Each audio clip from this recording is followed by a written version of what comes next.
ต่อไม่งดต้องเปิดตู้ฮะไม่งอดเป็นเนื้อบ่ได้เฮ็ดบ่งอสอดเลย เฮ็ดกำลาเฮ็ดกินบักฮุงเพชรมาแบกคักอยู่ดอกเบิ่งนั่นบ่อ๋อคำลาเฮ็ดผู้เดียวเบิ่งดูอ๋อโตต้นบ่ได้ออกบ่คำลา ตอนมาเห็นตะพัวน้ำเลย แล้วเพิ่นตัดมาที่ใช้ฉาอันนี้อยู่หน้าเพิ่นเองบ่ข้างหัวสวนนี่นี่ยกปุ่นอึ๊บอ๋อโถอ๋อโอ้ย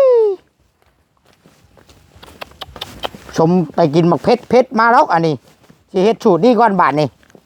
อ๋อโถขวบละขั้วอีกบาทนี่กำลังเอ้ยระวังเลยโอ้อึ๊บปึ๊บโถอ๋อแห้งอะไรพี่น้องเลยกำลังนี่จนอยากช้ำมันสาวบัวเขาตั้งพุ่นได้นี่นะ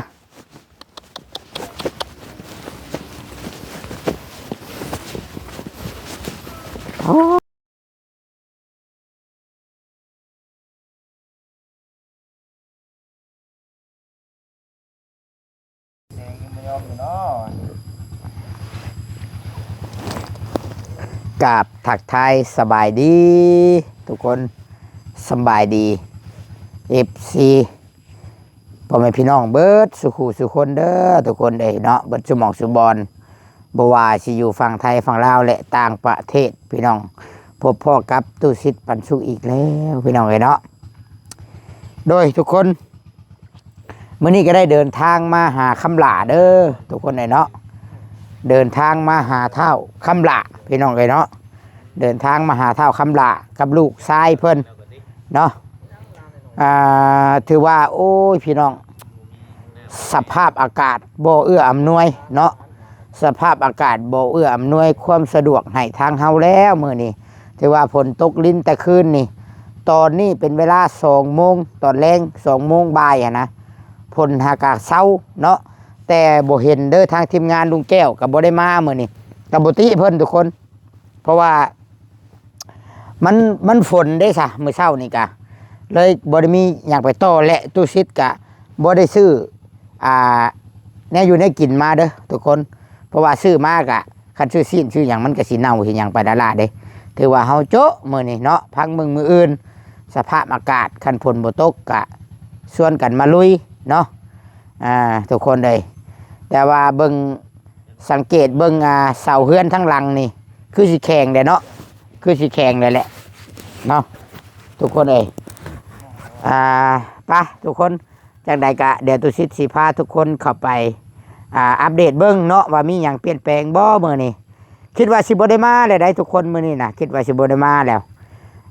ช่วงเช้าน่ะฝนลิ้นนอนจะว่าคักปานหยังทุกคนเนาะบ่ได้เฮ็ดหยังได้ฝนลิ้นเนาะไปทุกคนเดี๋ยวเข้าไปเบิ่งไปชมน้ำกันไปทุกคนเนาะเดี๋ยวตัวสิทธิ์สีพาทุกคนเข้ามาเบิ่งมาชมน้ำกันเด้อพี่น้องเนาะโอ้ก็มีการเปลี่ยนแปลงอยู่เด้อพี่น้องมีการเปลี่ยนแปลงอยู่ได้นี่ทางหลังเฮือนเพิ่นนี่เนาะเบิ่งเดี๋ยวตัวสิทธิ์สีจับกล้องหลังให้ทุกคนได้เบิ่งน้ำกัน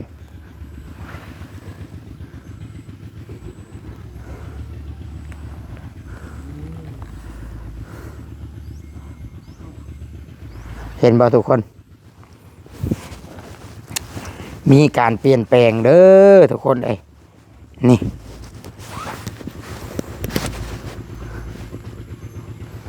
เพิ่นเน่งเสื้อพี่น้องเนาะ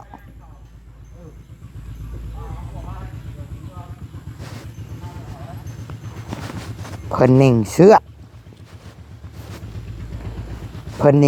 พังละคั่วโอ้เราได้ละคั่วมันจะใช้อันนี้เนาะ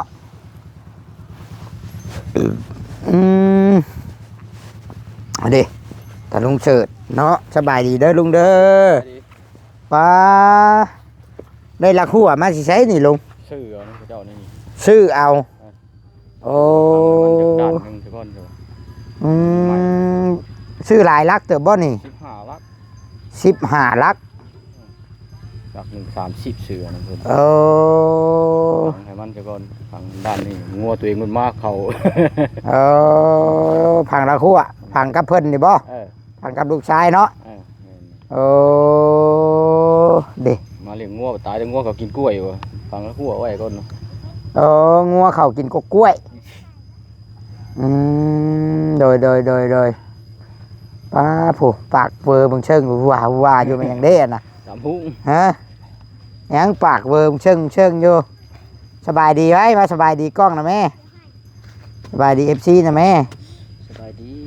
ป้ามันยังคือว่าอยู่ เพชร เอาเลยเพชรบอกคำละผู้เพิ่นใส่เสื้อคอยเอามาให้ เอาตัวน้อยมาซะก่อน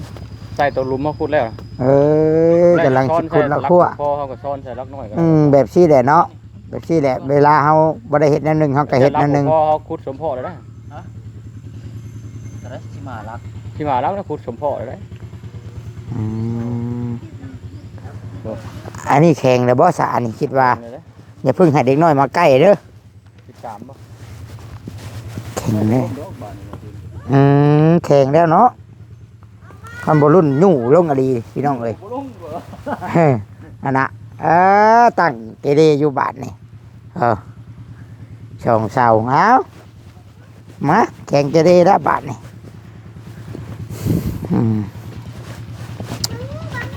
เอาเลยกับหลายจะหากันมาก่อน หาไม่ทุกวันไม่ทุกใครเขาก็ได้ ชื่อเอาบ่ชื่อเอาได้ไหมสั่งไพ่เนาะไปเอาของเพื่อนเพิ่นให้ได้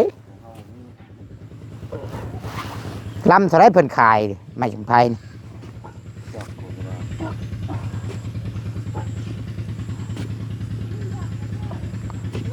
ดำ30-40พุ่นจักบ่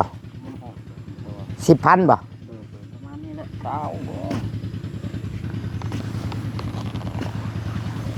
มาแล้วก็พาเอา พาครึ่งทีใครอยู่เห็ดตะขั่วยามนี่มันขุดง่ายพี่น้องเอ้ยโอ้รักขั่วแล้วก็รักใหญ่อะลีเนาะ ได้ห้ามหลัก ได้รักใหญ่คักอะลีน่ะโมเอาโมโตนั่นเลยเป็นรักแดนบาทนี่โตใหญ่นะพี่น้องเด้เห็นบ่โตใหญ่เนาะนะโอ้โหเอาสีอยู่กล้องมันสิแบบนี้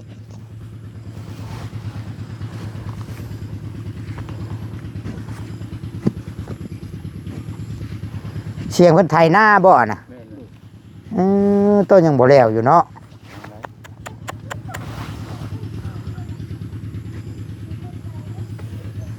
ไม่ยั้งคำละ พวกนั้น หมดงามหมดตัวดำๆนะบ่ออกมาทางพี่ดู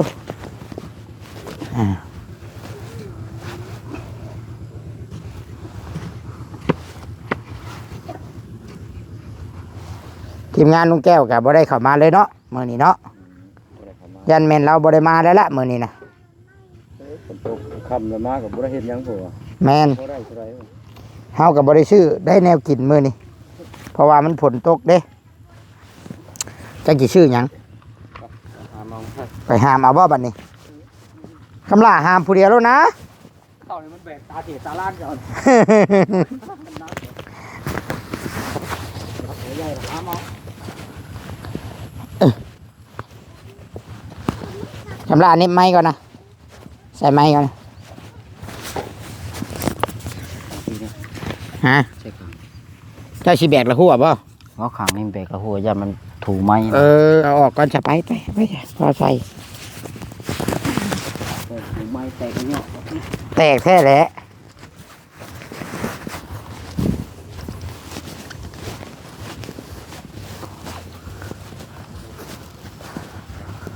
เบาๆได้เรากระเด็น ไม่แดงอีก ไปงานก็ถูก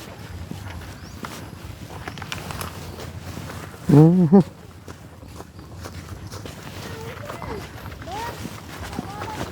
ได้พอเสือเพิ่นมาซอยพี่น้อง ใส่รักตัวท่านในไทยก่อนมันคือปัดใส่เดียวเดี๋ยวสุด แต่ว่าพ่อเพิ่นนี่ก็อยู่หน้าเรานี่ยังบ่ได้มีห้องน้ำเลยพี่น้องเอ้ย ไอ้เมียนไม่ตำมุ้งนะเมียนไว้เมียนไว้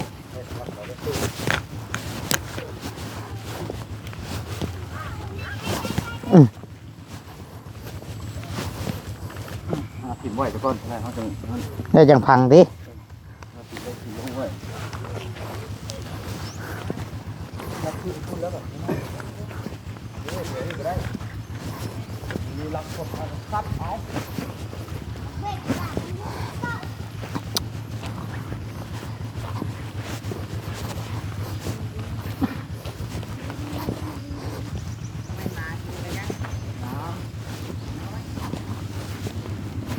มีหยังเพิ่นก็แบ่งกันกินเนาะไก่ๆนี่เนาะ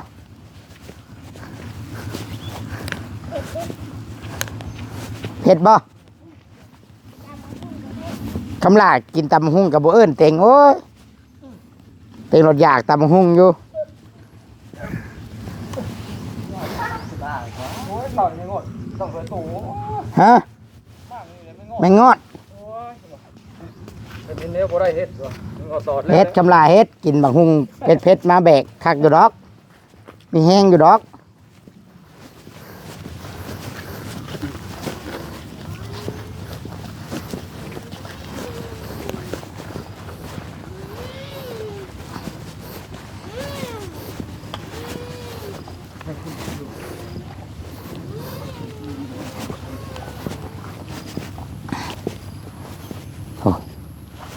โอ้สมเชยพี่น้องไอ้แบบนี้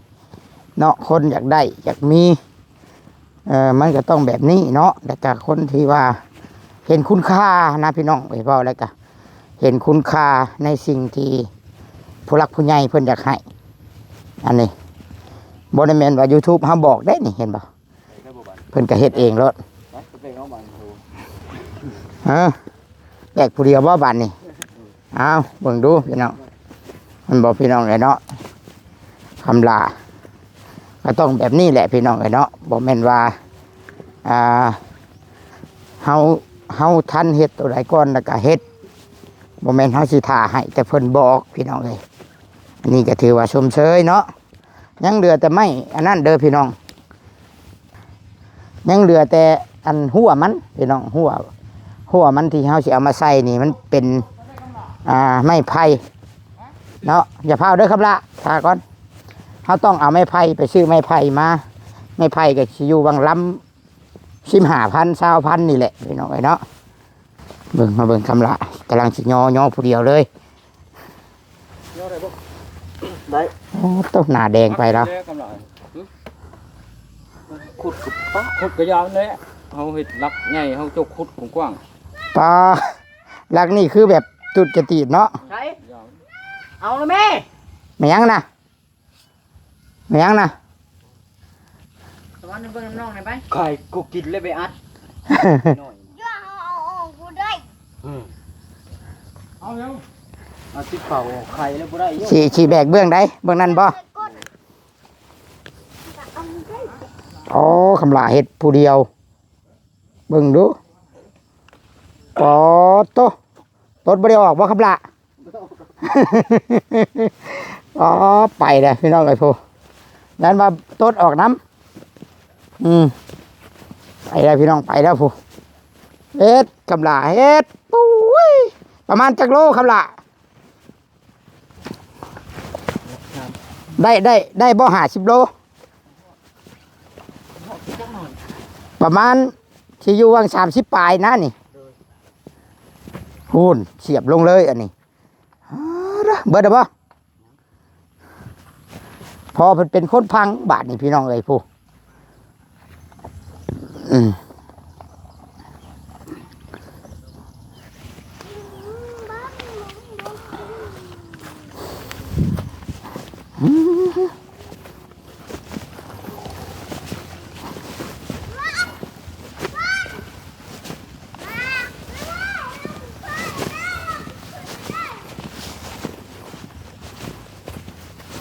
เบิ่งคำลาสิ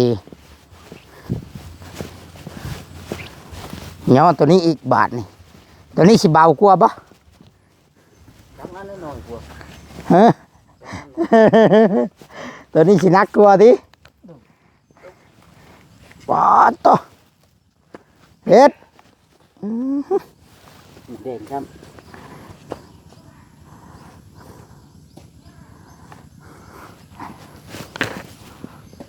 เฮ็ดคำละ1 2อึบขึ้นบ่พี่น้อง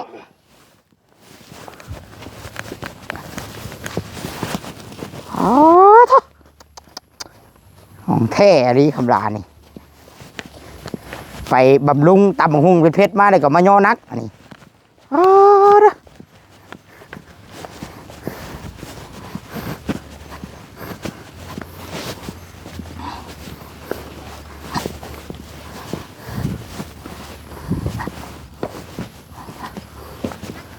คือว่ามื้อนี้ก็ยกเลิกภารกิจพี่น้องไอ้ตั้งเสาเฮือนนี่แม่นยกเลิก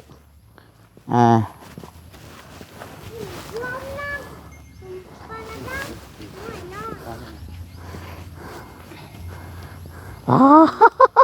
เบิ่งคอนะอ๋อจ้ะ สุดงาม หมดดำๆมาแล้ว รักมึง อย่างรักหนึงรักใหญ่นะเอาเบิ่งดูรักใหญ่ได้บ่ รักง่ายบุขึ้นเลยอย่างหาหมอผู้เอาเกี่ยวตัวนั้นเกี่ยวไปเจนั่นตามแดนตัวนั้น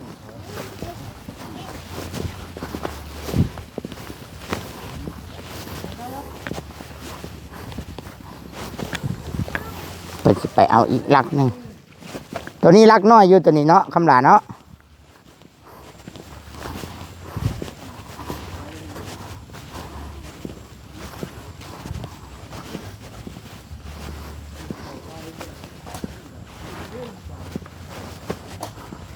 เถียงหน้าเรานี่ก็จักชิเมนจักไปแย่นี่เนาะนี่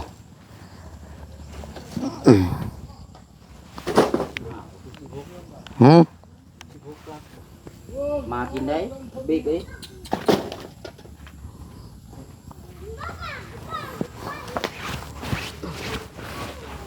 รักเท่าไรก็คำละ พักนั่นพอ ตัวเชียวตัวได้นะ ตัวนี้เลย คือมึงงัดเอารถใช่ ตัวนี้เจ๋ง มันดีแม่นอันเดียวกันบ่อะนะอืมเก่งว่าคนละรักได้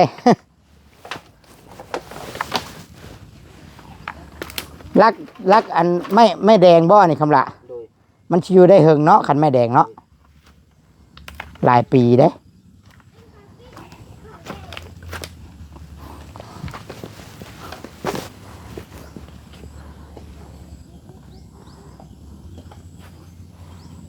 ฮึบ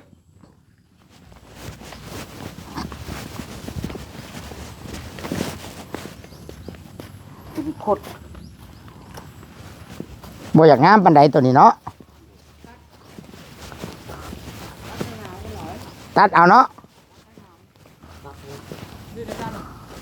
ตั้งไว้จังตัดบ่ได้บ่ ก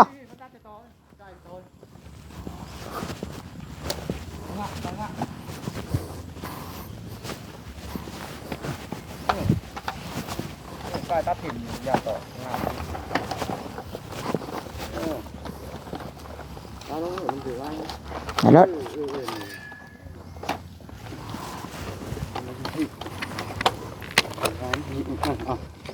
ตัดบ้านจัง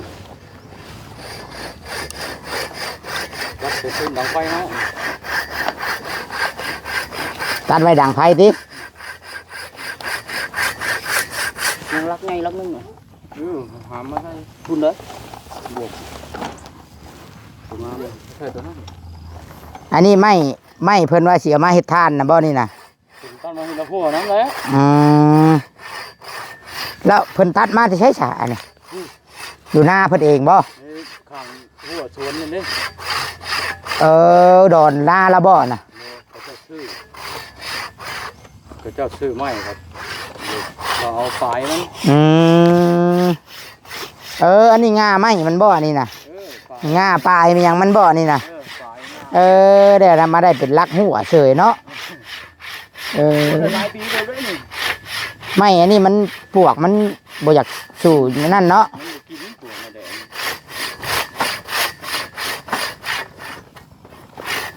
คำลาเดี๋ยวที่ได้คำลาคือเด้พ่อพาเฮ็ดนี่เฮ็ดแบบนำพาเรานำพานี่ ทางรักนี่มันซารักเลยทางไปก็ได้เขารักน้อยซ้อนแล้ว ใครอยู่ดอกคำลาแคมพ่อพานั่นเราก็ดุอยู่พี่น้องเลยหัวดืดทำได้คำลาบ่ได้เมียได้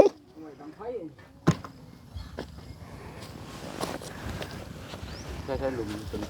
คันได้ตะนางรถงามคักอะไร รักนั่นมาใส่ พี่น้อง ตัวนั่นแหละเปล่ารักตัวรักตัวใหญ่เนี่ยอันนี้ไว้ซ้ำว่างเนาะ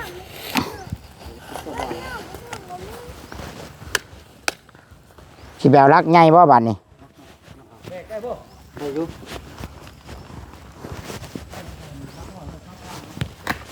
ยังอีกลักหนึ่งเพิ่นเอาพี่น้องคำลาอยากได้ตะนางอยู่บ่คำลาฮะยิ้มด้วยอันได้ตะนางเนาะตะนางเล็กเนาะคำลาเนาะตัวพี่ชิดีพี่น้องเลยเนาะแต่ว่าเขาปลูกหยังกะคักได้ตัวนี้บ่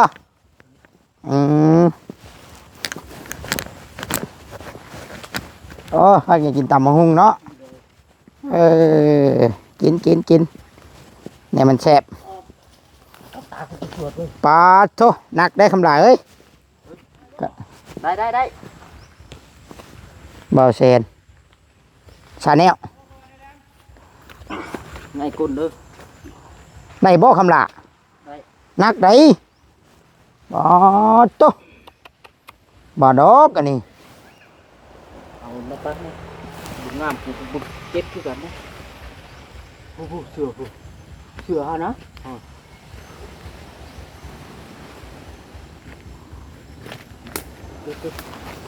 มันยังนะขี้เกียจบ่นะพุดออกเจนี่ไปแล้วมันไปแล้วปวกบ่หรือหมดอ่ะนะหมดเต็มเลย ตัดเสือไว้บุ้ คอยได้ไหม ยกปุ่น ปอโถปอ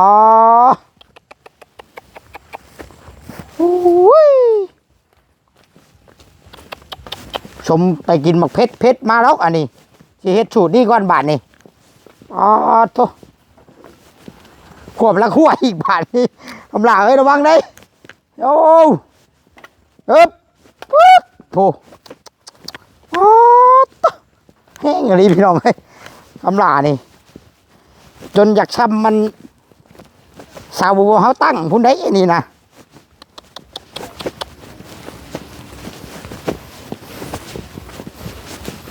โอ้โถโอ้โถพี่น้องเอ้ย รักในวันนี้ครับรักน้อยชอบกลาง เก่งคำลา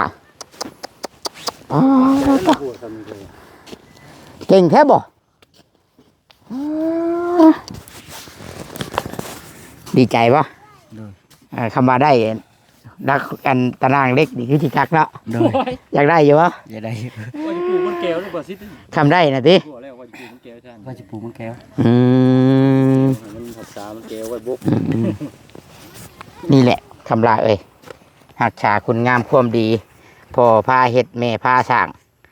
ถึงเพิ่นสิบุบแม่นพ่อแม่แท้ๆก็ให้หักให้แพงเพิ่นแล้วบาทนี่chamพ่อchamแม่แท้ๆได้เพิ่นว่าเพิ่นพาเฮ็ดนี่อย่า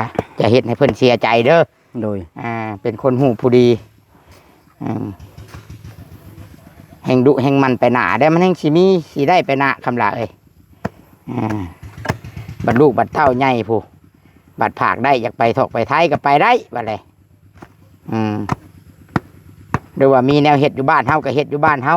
เนาะ โดย พ่อพามาเฮ็ดแต่เช้าคุณบ่นี่นะ เฮ็ดแต่เช้า อ่านว่าสิบ่ได้ตั้งเช้าที่มื้อนี่ โด ติ ยฝนตกอ่านว่าสิบ่ได้ตั้งเช้า อืม จงไว้นี่ก็ บัดนี้ได้อันรักหวบนี่แหละมันยังทั้งข้างอีกเด้อบัดนี้เนาะช่องข้างเนาะ สาม